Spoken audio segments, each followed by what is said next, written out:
Good morning po, good afternoon, good evening po, Kapodnatics. Yan o, nagpakulo na po ako ng munggo kanina. Hindi pa luto yan, kung titignan nyo. Yan o. So, lipat natin sa kabilang kalan. Sana hindi mainit. Ayan, hindi masyado mainit. Lipat natin. Isa lang naman natin to. Takasan natin ng apoy. Ilagay lang ako ng konting mantika. Nilagay na po natin tong luya. By the way po, ito po yung balat ng hipon. So gagawin natin dyan, gagawa tayo ng shrimp stock. Naglagay po ako ng luya para mawala po yung lansa niya. Yan. So hintayin lang po natin ma-brown itong tawag dito, luya, para lumabas yung lasa niya. Yan, sobrang lakas na ng apoy. So hintayin lang natin mag-brown yan para lumabas yung tunay na lasa ng luya. Naglalagay ako ng luya para matanggal or mabawasan ang lansa ng hipon. Kasi kung pakukuloy nyo lang siya, medyo meron siyang pagkalansa actually.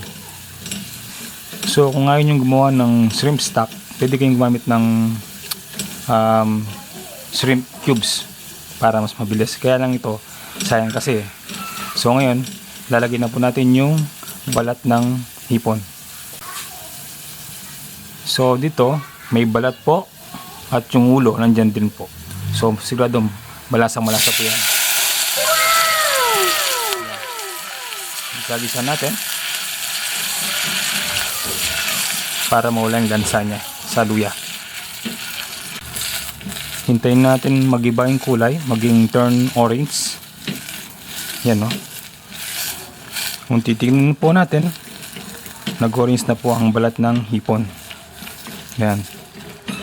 So next step po natin, maglalagay po tayo ng tubig para kumatas yung ulo at balat ng hipon.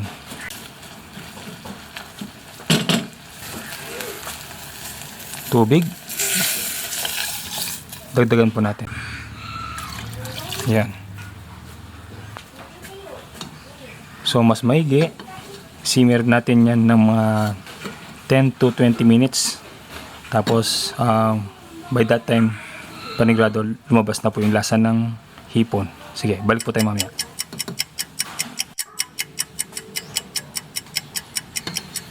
Yan, balikan po natin after 10 minutes. So gusto natin mangyari yan, lumabas yung lasa niya. So gagamit ko ako ng ganito para ma-pound po yung ulo ng hipon, para lumabas po yung lasa niya. Sayang kasi. Yan, ganyan yun lang. Kung meron po kung i-mash po natin para labas na labas yung lasa niya. Kung wala po kayong ganyan, gamit po kayo ng almeres, yung mortar and pestle.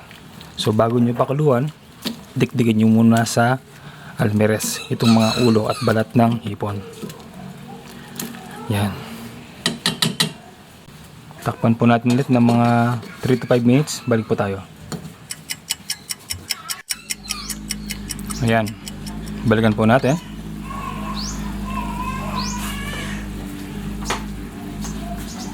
So itong shrimp stock natin, ready na yan, no? Tingnan nyo po yung kulay, oh. Pakita ko lang po ng malapitan. Yan, oh. Panalong panalo po yan, malasang malasa po yan. So ang mangyari nyo mamaya, string po natin habang inahalon po natin sa sabaw ng munggo. Yan. Set aside po natin.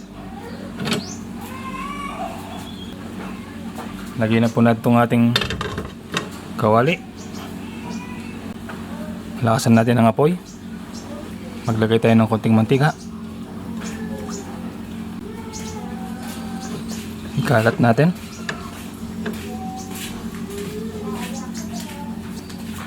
Ilagay na natin itong pork belly. Yan.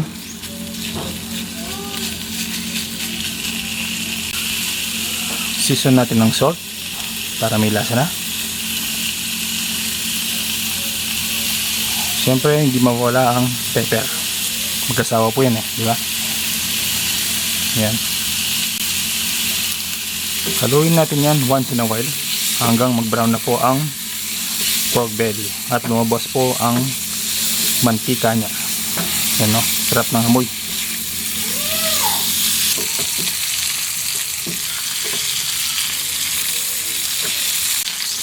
Yun yan ang gusto natin mangyari. Meron na siyang brown, nakita niyo po, may brown na po yung pinaka outer layer ng ating pork belly. So senyalis na yan para ihahon natin sila. Set aside natin.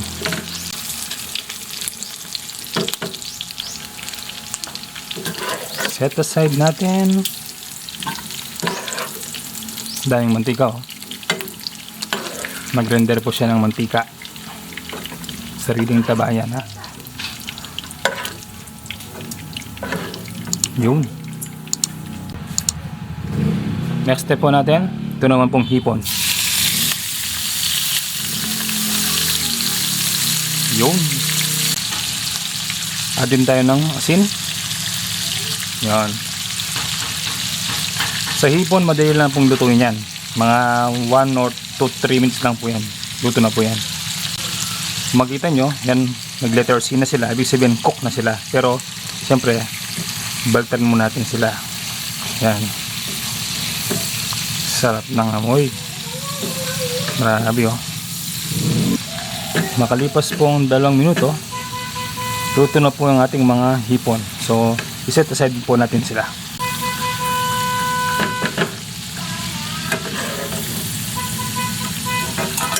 Ayan siya na po sa ingay. Maingay po sa surrounding po namin.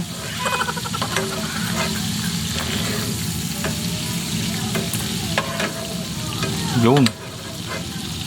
Sunod naman nating igisa itong bawang. Igisa naman natin itong bawang. Yan. So sa bawang, obviously binabrown ko yan para lumabas yung pagka-garlicky ng bawang. Lalo na yung lulutuin natin ngayon may hipon. So panlaban din yan sa sa lansa. Yan. Lumabas na po yung aroma ng bawang at medyo brown na sila. So next step natin yan, lalagay na po natin yung sibuyas at kamatis. Pagsabay na po natin yun. Ito yung sibuyas, kamatis, 3 kamatis yan. So hintayin lang po natin magtubig yung kamatis para lumabas yung lasa niya. Makalipas po ang 1 minuto, yan medyo lumalabas na po yung sabaw ng kamatis. So next step po natin, lalagyan na po natin yung shrimp stock, yung pinakuloan po natin kanina. Meron tayong strainer, tapos ayan, ilagay na po natin.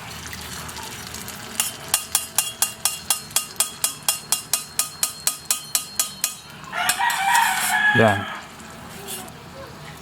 Haluin po natin.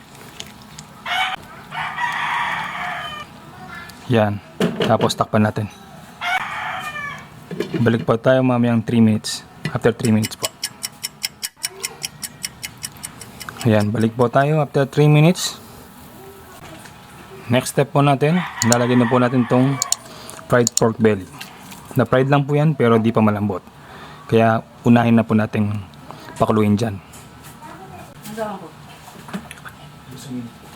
Tapos sabay na rin po natin tong munggo. Sana magkasya po. Yan, mukhang magkakasya naman. Sarap. Sana hindi po umapaw mamaya kasi meron pa tayong lalagyan na gulay. Yun panalo po yan. Yung pong munggo, hindi ko po tinanggal yung balat. Hindi ko po rin po siya minash para meron po siyang texture. Yung iba po kasi nilulusaw po nila ng durog na durog. Parang wala na pong texture. Pero sa akin po, mas prefer ko po yung ganito, yung ganyan. puwernasan nyo pa rin po kung anong gusto nyo gawin sa munggo nyo. Yan.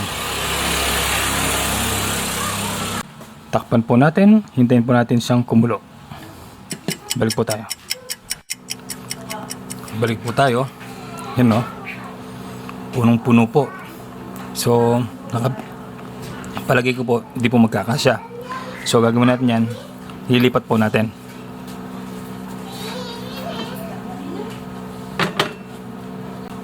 Kumuha po ako ng mas malaking lalagyan. Yan. Tapos ayusin ko lang po yung camera.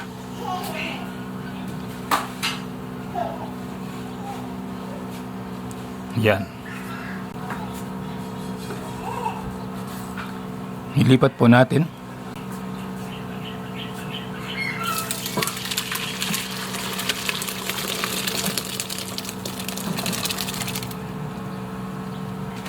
Buti walang napaso at nasaktan. Next step po natin, lalagyan na po natin itong hipon. Yun, no, panalong panalo. Timplahin natin ng patis. So depende pa rin po yan sa inyo kung gaano kalat ang gusto nyo.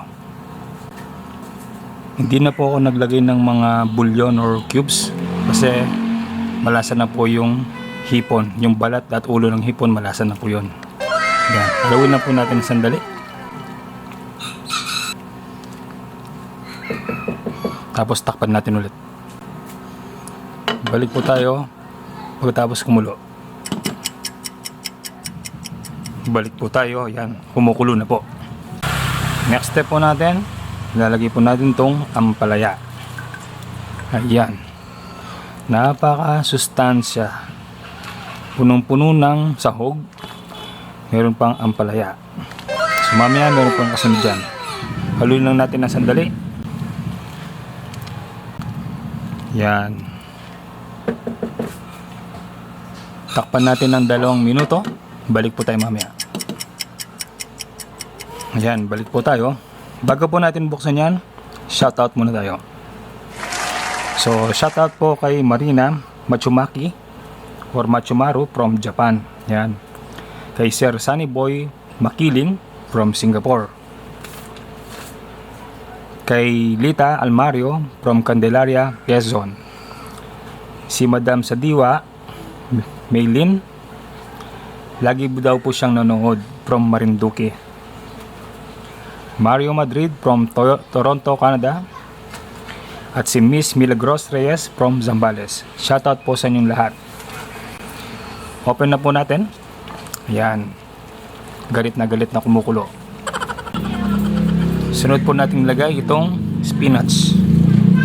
Ayan. Medyo maingay po sa daan. Yung mga motor, maingay po. Kung meron po kayong dahon ng ampalaya, okay din po. Last but not the least, meron po tayong chicharon. Ayan. So ayan, luto na po ang ating ulam na munggo. Saan ka pa? Panalo pong panalo yan. Sana nag-enjoy po kayo sa aming simpleng recipe. Yan po, panalong panalo po yan. Yan, no, panalong panalo. Tingnan niyo po. Yan po, may hipon, may baboy, may chicharon, spinach. Kompleto na po yan. Kompletos recados. Hindi mo na kailangan ng tilapia, prinitong tilapia o prinitong galunggong. Kompleto na po yan. Sana na-enjoy nyo po yung aming recipe for today. The best po ito kasi malamig pa rin po yung panahon. Sarap pong migop ng sabaw ng munggo. Yan, no. So hanggang dito na lang po. Magpapaalam na po kami. Sana meron po kayong natutuhan sa aming simpleng recipe. Inaanyahan ko po kayong mag-like, subscribe, mag-comment at pakishare na rin po itong aming recipe sa inyong mga kaibigan, mga kamag-anak at mga kaaway nyo. Hehehe. Maraming salamat po. God bless at ingat po lagi. Yan.